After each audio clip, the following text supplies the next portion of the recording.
बिस्मिल्लाहिर्रहमानिर्रहीम। ज़मीर आजज़ उम्मीद TV network Canada की जानब से आपसे मुखातब है।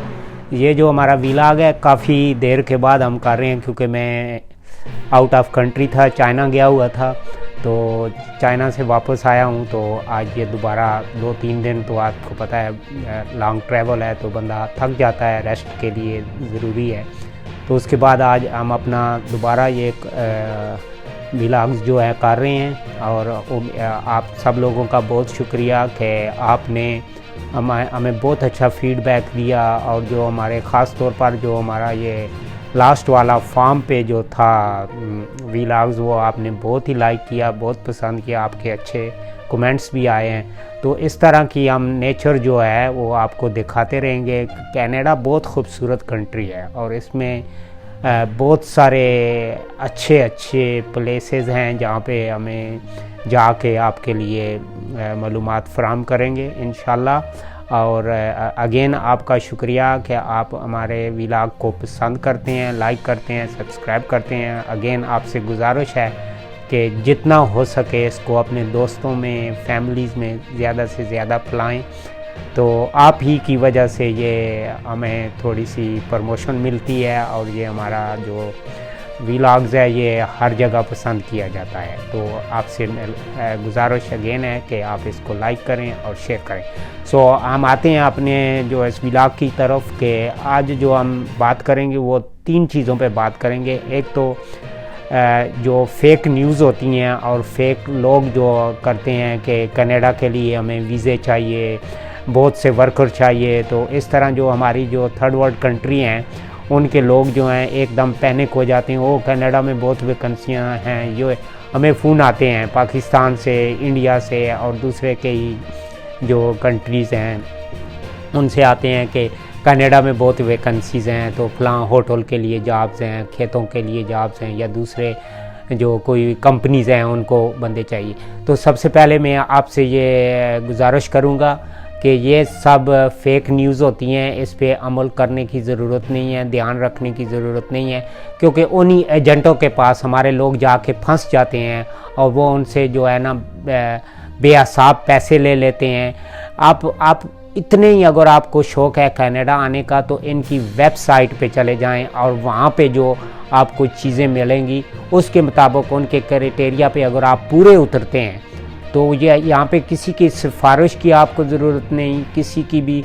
अगर आप पॉइंट बेसिस पे आना चाहते हैं तो यस, आपका कोई रिलेटिव है यहाँ कनाडा में या कोई आपका दोस्त है, उसके रेफरेंस से आप उसका रेफरेंस, उसका फ़ोन नंबर, उसका एड्रेस अगर आप उसमें मेंशन करते हैं तो आपको 10 पॉइंट जो है ना वो प्लस मिलते हैं। उसकी वजह से कोई रिश्तेदार है या कोई दोस्त है, फैमिली का कोई मेम्बर है, या जो कोई आपको यहाँ से कोशिश करता है यहाँ लाने की, तो ये पॉइंट बेस पे आपको 10 पॉइंट और मिलते हैं। तो पॉइंट बेस पे ये होता है कि आपने अगर हाई स्कूल किया हुआ है या आपने ग्रेजुएशन की हुई है यूनिवर्सिटी में या कॉलेज में, तो ये सारे मिला के आपका जो डेट ऑफ बर्थ है स्कूल का या थोड़ा बहुत जो जॉब किसी का एक्सपीरियंस है, तो ये 50 पॉइंट आपके हो जाते हैं ऑटोमेटिकली कैलकुलेटर के हिसाब से जो इमिग्रेशन की साइट पे है। उसके बाद आपकी अगर कोई हायर डिग्री है, जैसे कोई MSc करता है या कोई इस तरह साइंस में या इस तरह IT में कोई करता है, तो उसके 10 पॉइंट और होते हैं, तो आपके 60 पॉइंट हो जाते हैं। तो कोई आपका रिलेटिव इधर है, दोस्त यार है, या कोई आपको स्पॉन्सर करना चाहता है, तो उसके लिए ये है कि उसका अगर आप रेफरेंस देंगे, नाम और उसका एड्रेस, फ़ोन नंबर देंगे, तो उसके हिसाब से आपको 10 पॉइंट और मिल जाते हैं। तो ये टोटल आपके 70 पॉइंट हो जाते हैं। तो फिर उसके लिए आपने अगर कोई छोटा कोर्स किया हुआ है, या आपकी वाइफ है या आपका हस्बैंड है, तो उसके अगर उसकी एजुकेशन अच्छी है तो उसके भी आपको प्लस 15 पॉइंट मिल जाते हैं। तो ये टोटल जो हो गए आपके 80 पॉइंट हो जाते हैं या 85 हो जाते हैं। तो आपको यहाँ कनाडा आने के लिए 75 जो है ना वो स्कोर चाहिए। तो ये 75 के बाद आपकी जो दरख्वास्त है वो कंसिडर होगी, और उसके बाद थोड़ा टाइम ज़रूर लगता है, बहरहाल आपको ये ज़रूर जो है इमिग्रेशन वाले आपको उसका जवाब और कंफर्मेशन देंगे।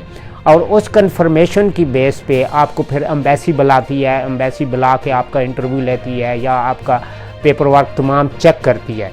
ठीक है, वो चेक करने के बाद उसको फाइनलाइज वो करते हैं, ठीक है। आपके बेटे हैं, बेटियां हैं, बच्चे हैं, जो भी हैं, इस तरह ये आपके अगर क्यूबेक प्रोविंस में नहीं है, अंटारियो में चेक करते हैं, अंटारियो में नहीं है, आपको सस्कैचुअन में, अल्बर्टा में या दूसरे जो बीसी वगैरह हैं इन प्रोविंसों में, न्यू ब्रुंसविक में या नोवा स्कोशिया में, ये सारे प्रोविंस में चेक करते हैं कि किधर डिमांड है।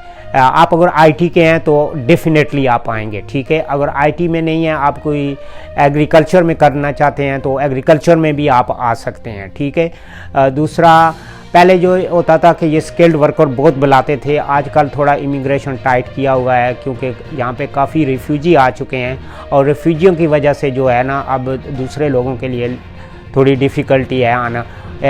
दूसरा ये है कि कुछ कंट्री ऐसी जो हैं उनकी कैटेगरीज़ होती हैं, तो ये ABCDEFG ये कैटेगरीज़ हैं, वो कोई कंट्री जो इस कैटेगरीज़ में आती हैं तो उसके लिए जो थोड़ा वीज़ा लेना डिफ़िकल्ट हो जाता है, विजिटर वीज़ा या फिर पॉइंट बेस पे या किसी भी तरीके से आपको LMI कोई दे या कोई कंपनी स्पॉन्सर करें। तो ये थर्ड वर्ड जो ये कैटेगरीज़ हैं, इसके हिसाब से अगर आप ABC कैटेगरी में आते हैं तो आप डेफिनेटली ज़रूर आएंगे। यही सिस्टम ऑस्ट्रेलिया का है, यही सिस्टम कनाडा का है, ठीक है। और यहाँ जब लोग आ जाते हैं तो वो फिर ये कंसिडर किए जाते हैं कि आपके जो जितने भी राइट्स हैं दूसरे लोगों के, वही राइट्स आपको मिलते हैं, ठीक है। ज़रूर लिटिल बिट डिफ़िकल्टी होती है, बार कोई गाइड करने वाला यहाँ हो, कंसल्टेंट होते हैं, या कोई अपना दोस्त हो, रिश्तेदार हो, भाई हो, बहन हो या कोई भी हो, तो ये लोग आपको जो है वो गाइड कर सकते हैं कि आपने क्या करना है, आपने कैसे आगे पेपर वर्क करना है, कैसे उसको प्रोसेस करना है, ठीक है।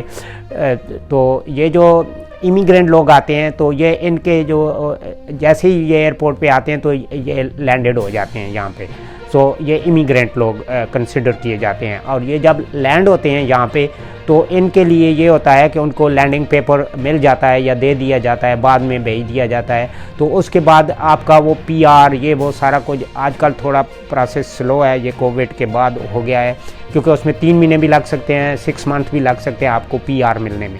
बहरहाल आप एज ए इमिग्रेंट कंसिडर किए जाएंगे जब आपकी लैंडिंग हो जाती है, ठीक है। तो जो विजिटर आते हैं यहाँ पे, विजिटर के लिए यह बहुत इजी है, विजिटर के लिए भी आना। सबसे पहले आपने वहाँ जाके उनकी साइट पे अप्लाई करना है और आप देखें कि उसकी जो रिक्वायरमेंट है आप उस पर पूरा उतरते हैं या नहीं। अगर आप पूरा उतरते हैं तो आपको कोई भी नहीं रोक सकता है, और इसके लिए आपका कोई रिलेटिव होना यहाँ ज़रूरी है, दोस्त होना ज़रूरी है, जो आपको एक इनविटेशन लेटर भेज दे, और आपका बैंक स्टेटमेंट अच्छा होना चाहिए, और जो बुलाने वाला है इसका भी बैंक स्टेटमेंट अच्छा होना चाहिए, ठीक है। आपको लास्ट 3 मंथ की बैंक स्टेटमेंट चाहिए होती है, और ये 3 मंथ की जो स्टेटमेंट है ये इसमें जो आप जो ट्रांजैक्शन करते हैं वो होनी चाहिए कि आपने पैसे निकाले हैं और पैसे डाले हैं उसमें, या आप अगर किसी जगह पे काम कर रहे हैं तो उस काम के जो पैसे आपको आ रहे हैं, जो सैलरी आपको आ रही है, वो उस अकाउंट में आए। और दूसरा, अगर आपकी कोई किसी किस्म की वहाँ पे प्रॉपर्टी वगैरह है तो प्रॉपर्टी के भी पेपर साथ लगाएं कि मेरी यहाँ प्रॉपर्टी है, और अपने बच्चे हैं तो बच्चों के स्कूल के पेपर लगाएं कि हमने वहाँ जाके विज़िट करके वापस आना है, ठीक है। ख़ास पर ज़्यादातर लोग जो है समर में आते हैं, समर में क्योंकि बहुत ब्यूटी होती है और हर जगह कनाडा में लोग जाते हैं देखने के लिए। और कुछ लोग जो है ना विंटर को पसंद करते हैं, वो जो आइस होती है, स्नो होती है, उसको देखने आते हैं, ठीक है। तो इस तरह ये आपका जो मैन है, आप कोई भी बंदा के प्लीज़, कोई एजेंट के आपको मैं भेजूँगा, मैं करूँगा, प्लीज़ इस उनकी बात पे ध्यान नहीं रखना, ठीक है। और अगर मैं कहूँ आपको कि मैं आपको बुला सकता हूँ तो मैं भी बहुत मुश्किल है, नहीं बुला सकता हूँ, क्योंकि अगर आपकी उस कैटेगरी पे नहीं उतरते, ठीक है। आप उनकी वेबसाइट पे जाएं, ये इसकी वेबसाइट है www.cic.gc.ca, ये कनाडा की इमिग्रेशन की वेबसाइट है, और इसमें हर कैटेगरी के लिए आपने जो भी अप्लाई करना है, स्टूडेंट वीज़ा है, विजिटर वीज़ा है, इमिग्रेंट वीज़ा है, या स्किल बेस पे वीज़ा है, या कोई भी फैमिली वीज़ा है, जो भी है आप इसमें उसको चेक करें। और उसके वहाँ पे ये बिल्कुल बहुत अच्छी तरीके से इन्होंने ये गाइड करते हैं, वो गाइड होती है, आप उसको पढ़ें और उसके मुताबिक आप जो फॉर्म फिलअप करेंगे, प्लीज़ वेरी केयरफुल आप उसको फिलअप करें। अगर आप छोटी सी भी गलती करेंगे, इधर उधर की मिस्टेक कर देंगे तो फिर बहुत मुश्किल हो जाता है, क्योंकि ये डाउट में आ जाते हैं कि ये बंदा सही नहीं है। तो इसलिए प्लीज़ ये तरीक़ाकार है कनाडा आने का, ऑस्ट्रेलिया जाने का। यूएसए के लिए लिटिल बिट डिफ़िकल्ट है आजकल ख़ास तौर पर, पहले इतना नहीं था। या यूके में जाते हैं, यूरोप में जाते हैं, जिधर भी जाते हैं, तो पहले तो ये है कि अपनी कंट्री से आप मूव हों, किसी जगह आपकी ट्रैवल हिस्ट्री होनी चाहिए। जैसे आप दुबई गए हैं, सऊदीया गए हैं, या कतर गए हैं, या किसी भी कंट्री में गए हैं, यूरोप में गए हैं या दूसरी कंट्रियों में, ट्रैवल हिस्ट्री अगर आपकी है तो फिर उसमें थोड़ा सा आपको कंसेशन मिलती है, आप आ सकते हैं। तो ये मेरी आपसे रिक्वेस्ट थी। तो ये मेरी आपसे गुजारिश थी। आज ये हमने थोड़ा सा इमिग्रेशन के लिए और उन दोस्तों के लिए ये बात की थी जो हमें हमेशा कहते हैं कि आप हमारे लिए नहीं काम करते। स्टूडेंट बच्चे हैं तो वो ज़रूर आ सकते हैं, उनकी अगर लकीयत है, वो लायक हैं, वो अपने स्कूल में अच्छे मार्क्स लेते हैं या अच्छी क्लासेस में उनके है तो वो ज़रूर आ सकते हैं। तो ये मेरी आज की इन्फॉर्मेशन थी। आपको उम्मीद है कि पसंद आई होगी। इसको लाइक और शेयर ज़रूर करें, और इस तरह की और भी आपको इन्फॉर्मेशन हम देते रहेंगे। प्लीज़ हमें आपके ताउन की ज़रूरत है। Thank you very much.